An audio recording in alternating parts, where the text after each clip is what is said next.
আবার এক পীরের সাথে আর এক পীরের সাথে এরকম গণ্ডগোলও আছে, প্রতিযোগিতা আছে, এগুলো নিয়ে হাজারো সমস্যার কারণে দে আর ডিসঅর্গানাইজড। কিন্তু তারা যদি একত্র হয়ে যায়, তো একত্র হয়ে গেলে আপনি কল্পনা করতে পারবেন না বরিশালে যদি চরমোনাই এবং সারসিনা একত্র হয়ে যায়, যদি আপনি আটরশি পীর সাহেব, চন্দ্রপাড়া পীর সাহেব, আটরশি পীর সাহেব, চন্দ্রপাড়া পীর সাহেব আর মাঝভান্ডারী পীর সাহেব, তারা যদি ঢাকা শহরে একত্র হয়, আপনি তিল ধারণের জায়গা পাবেন না। তারা মানে আটরশি পীর সাহেব, তারপরে চরমোনাই পীর সাহেব আর মাঝভান্ডারী, এই তিনটি দরবার শরীফ তারা ঢাকার শহরে বিশ্বাস করেন 2 কোটি লোক আমদানি করতে পারবে।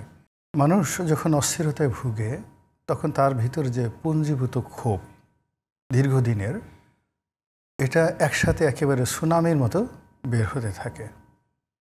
এবং আপনি যদি হিউম্যান সাইকোলজি এবং অ্যানাটমি এই দুটো বিষয় একত্র করেন, তো সেটা হলো যে আপনার শরীরের মধ্যে আজ থেকে হয়তো 10,000 বছর আগের পূর্বপুরুষের কোনো বেদনা, ক্ষোভ, কষ্ট ওটা শরীরের মধ্যে লুকায়িত থাকে।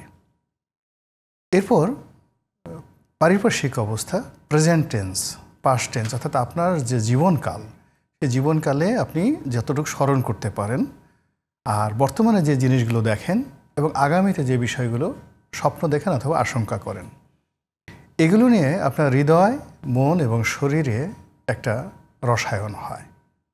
এখানে সাইকোলজি এবং শরীরের বিদ্যা, অ্যানাটমি একসাথে কাজ করে। যখন এই পুরো জিনিসগুলো আনন্দ বলেন বা ক্রোধ বলেন একসঙ্গে বিস্ফোরিত হয়, তখন ওই যে 1000 বছর আগে আপনার ভিতরে যে কষ্ট, ওই কষ্টগুলো একসাথে বের হয়ে যায়। এখন এই বাংলাদেশে চিন্তা করুন, কোনো কোনো রাজনৈতিক দল এবং ধর্মীয় মতাদর্শ, তারা 1000 বছর ধরে প্রচার করে আসছে যে একটা মানুষ মরে যাওয়ার পর তার কোনো অস্তিত্ব থাকে না। তারা প্রচার করে আসছে যে মাজার পূজা করা শিরক, এবং এটা এই যারা মাজার পূজা করে, যারা নিজেদেরকে পীর দাবি করে, সকল মানুষ সমান, এখানে আবার পীর কি, মুরব্বি কি, সবাই সমান। তো এটা 1000 বছর ধরে তাদের এই প্রচারণা রয়েছে। এবং এই প্রচারণার যে বিস্ফোরণটি, সেই বিস্ফোরণটি একসময় মধ্যপ্রাচ্যকে তোলপাড় করে দিয়েছিল এবং সমস্ত আজকে যে Saudi Arabia, Iraq, Iran, Yemen, Syria, এই পুরো এলাকার রাজনীতির যে মসনদ তছনছ করে দিয়েছিল একটা আন্দোলন, সেটাকে বলা হয় ওহাবি আন্দোলন। এবং আমাদের এই দেশেও কিন্তু এই হাজী শরীয়তুল্লাহর নেতৃত্বে এই ওহাবি আন্দোলন কিন্তু শুরু হয়েছিল এই মাজারদের বিরুদ্ধে। এখন রাজবাড়িতে যে ঘটনাটি ঘটেছে নুরা পাগলার ক্ষেত্রে, এই ঘটনার সঙ্গে জামাত জড়িত আছে কি নেই সেটা পরের বিষয়। ফার্স্ট থিং হলো, জামাত যে আদর্শটা প্রচার করছে, সেই আদর্শের কারণে জামাতপন্থী যারা লোকজন রয়েছেন, তাদের মনের মধ্যে অনেকগুলো বেদনা, কষ্ট টকবগিয়ে ফুটছিল। তারা কোনো পীরকে দেখতে পারে না, তারা কোনো মাজারকে দেখতে পারে না, তারা কাদিয়ানীদেরকে দেখতে পারে না। তারা ইসলামের নাম ব্যবহার করে যে কোনো আলেম ওলামা যদি বলে যে আল্লাহ রাসূল হাজির নাজির আছেন, কিংবা আসসালামু আলাইকুম ইয়া রাসূল আল্লাহ, এটা সরাসরি ডাইরেক্ট। যেমন আমি যদি আপনাকে মনে করি যে আপনি আমাকে এখানে উপস্থিত, তখন আপনাকে সম্বোধন করার জন্য যেভাবে আমি বলি আসসালামু আলাইকুম, গুড মর্নিং, সেইভাবেও দেখবেন যে অনেক মুসলমানরা সালাম দেয় আসসালামু আলাইকুম ইয়া রাসূল আল্লাহ। এটাকে জামাতের যারা পন্থী লোক তারা মনে করে এটা শিরক, কেননা উনি মুহাম্মদ রাসূলুল্লাহ সাল্লাল্লাহু আলাইহি ওয়াসাল্লাম আমাদের মতো মানুষ, ওনার জীবদ্দশায় উনি নবুয়ত প্রাপ্ত হয়েছিলেন, আর মরে যাওয়ার পরে ওনার আর কোনো, এটা ওয়াহাবিবাদের বিশ্বাস, ওয়াহাবিবাদের বিশ্বাস। তো এই কারণে কি হলো, বাংলার আকাশে বাতাসে দীর্ঘদিনের পুঞ্জীভূত একজন পীর খুব সুন্দর করে চলছে, বাড়িতে বিরাট মসজিদ করেছে, মাদ্রাসা করেছে, সব মানুষ তার পায়ে সালাম দিচ্ছে, কেউ জিকির করছে, কেউ এটা করছে, এগুলো দেখে তাদের ভিতর যে পুঞ্জীভূত ক্ষোভগুলো ছিল, সেই ক্ষোভটা এখন যেহেতু তাদের একটা সুসময় যাচ্ছে, এই সময়টাতে রাজবাড়ির মতো ঘটনা কিন্তু সারা বাংলাদেশে অসংখ্য ঘটেছে, নারায়ণগঞ্জে ঘটেছে, অন্যান্য জেলাতে ঘটেছে। তো এটা মানে অস্বাভাবিক একটা অবস্থা। আপনার কাছে কি মনে হয় যে ওয়াহাবিবাদের মানে প্রসার বাংলাদেশে এত বেশি হয়েছে যে দীর্ঘদিন যে মানে সুফিবাদী ইসলাম বাংলাদেশে প্রচলিত, এটা চাইতেও বেশি হয়ে গেছে এখন? না, মূল ব্যাপারটা হলো যে এখনও পর্যন্ত আমাদের দেশে সুফিবাদটা সুফিবাদের কয়েকটা ধারার আছে, অনেকগুলো ধারা আছে। তো যেমন লালন ফকিরের যে ধারাটি রয়েছে এটার একটা ধারা, তারপরে ধরুন আমাদের হযরত শাহজালাল রহমতুল্লাহ আলাইহে, খানজাহান আলী রহমতুল্লাহ আলাইহে, এটার একটা ধারা আছে।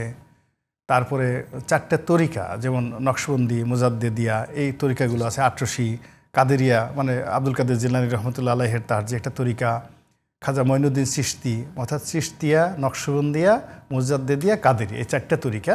মানে এই তরিকাপন্থী হুজুর যারা আছেন, আলেম ওলামা আছেন, তাদের একটা গ্রুপ আছে, বুঝতে পারছেন ঘটনা। ফলে এই সব গ্রুপ যদি আপনি একত্র করেন তাহলে ইসলামপন্থীদের মধ্যে এদের সংখ্যা 80%, আর 20%ও জামাতপন্থী আছে বলে আমার কাছে মনে হচ্ছে না। ওয়াহাবির মধ্যে নট মোর দ্যান 20, মানে 15 to 20%।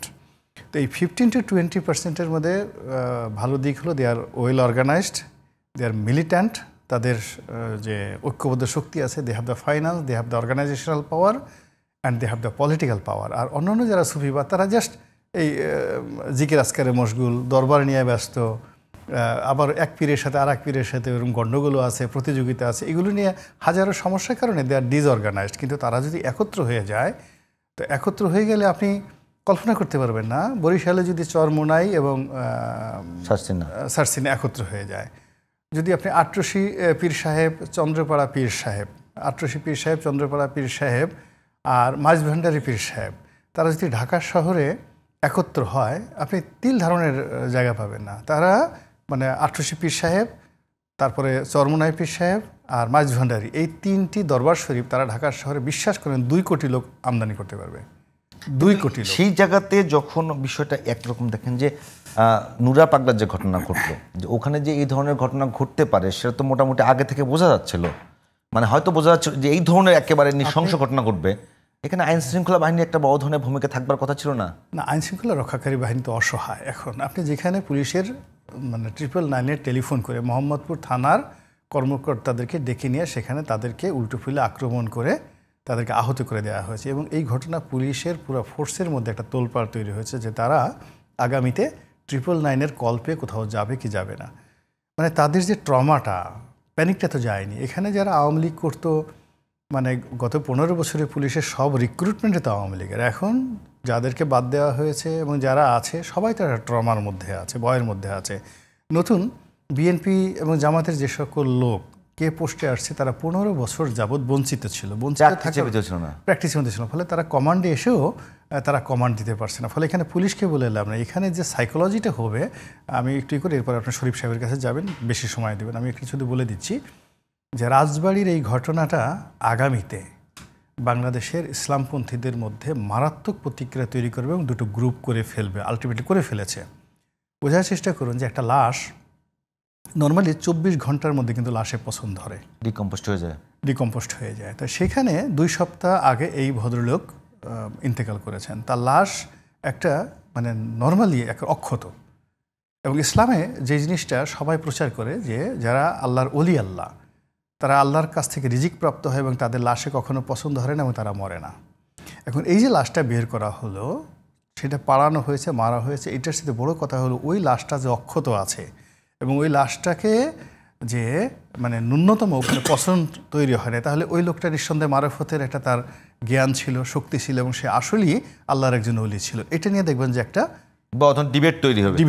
1 2 নম্বর হলো ওই যে লাশটা পুড়িয়ে দেওয়া হয়েছে, এখন হঠাৎ করে দেখবেন যে একজন লোক স্বপ্ন দেখছে যে নুরা পাগলা তাকে স্বপ্নে দেখিয়েছে সে আবার ওই কবরের মধ্যে ফিরে আসছে, এবং আপনি দেখবেন সেই কবরে আগে যেভাবে যত লোক যাইতো তার সাথে আরও কয়েক হাজার গুণ লোক ওখানে যাবে, যে লাশ এই কবরের মধ্যে স্বপ্নে দেখাইছে আমাকে, সেই কবরের মধ্যে আসছে। তখন ওই লাশ, ওই কবর খোলার মতো সাহস বাংলাদেশে কারো হবে না।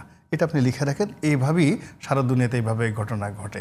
থার্ডলি হলো মানুষ যখন ভয় পায়, ওই যে যেই লোকগুলো দেখবেন যে লাশে জুতো মারছে, কুড়াইছে, ওদের হোল পরিবারের মধ্যে দেখবেন প্যানিক শুরু হয়ে গেছে, এবং যখন মানুষ ভয় পায় তার শরীরের কার্যক্ষমতা নষ্ট হয়, এবং এমনি ভয় পাওয়ার কারণে দেখবেন কারো পা বাঁকা হয়ে গেছে, কারো ঘাড় বাঁকা হয়ে গেছে, কেউ হয়তো রাতে দুঃস্বপ্ন দেখছে।